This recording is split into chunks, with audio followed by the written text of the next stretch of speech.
To talk about the troubles of switching to renewable energy in cars, we first have to talk about the history of cars, why we use them, when we started using them, and why the animated ones made such an excellent movie franchise.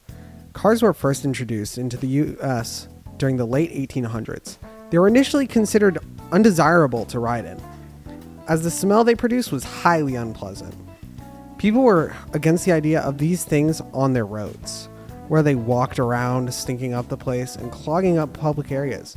They were also extremely dangerous, as driving in a place designed for pedestrians meant people were going to get hit.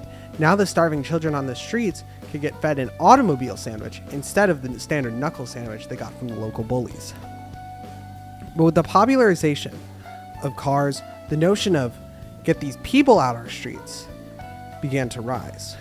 With the Industrial Revolution, or as I like to call it, big pollution time, car ownership rates increased.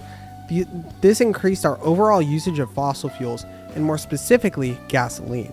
The reason we heavily relied on gasoline then and now for transportation is due to how plentiful oil is and how ingrained our gas infrastructure is. There are a lot of roadblocks when it comes to changing to renewable and clean energy. On the individual level, there are two big problems. Gas-powered cars are less expensive and are also more available than the aforementioned electric and hybrid vehicles. The lack of access to more sustainable cars makes gas cars the obvious buy, especially to those with greater financial struggles. In addition, gas-powered cars are already in the market.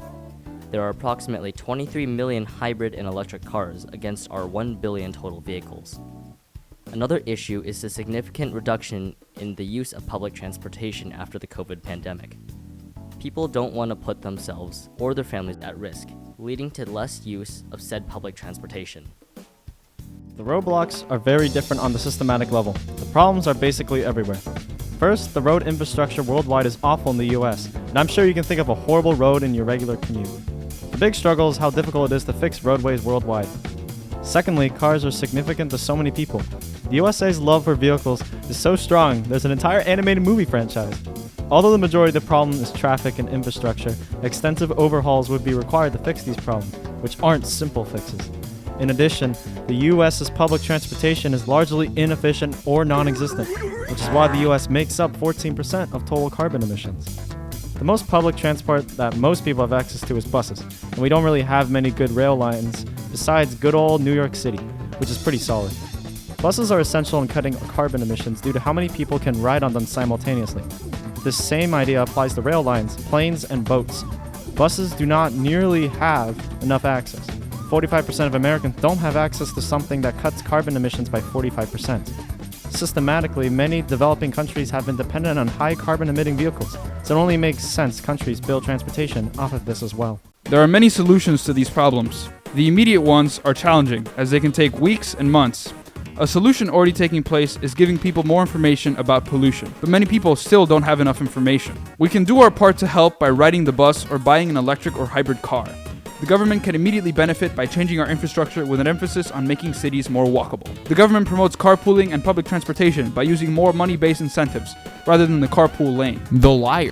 The government should make switching to hybrid or electric cars appealing by creating cheap alternatives to them. Fixing the system is difficult, but possible. Fixing systematic issues requires us to address the root of the problem.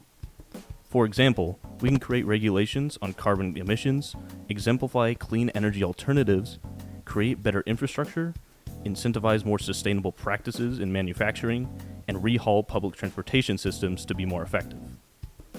If I were to give a moral lesson, it would be do what you can. There's not much we can do to fix the systematic issues other than to vote for cool people, but we can do stuff on the individual level, whether it be walking more, using public transportation, or deciding to purchase a hybrid or electric car.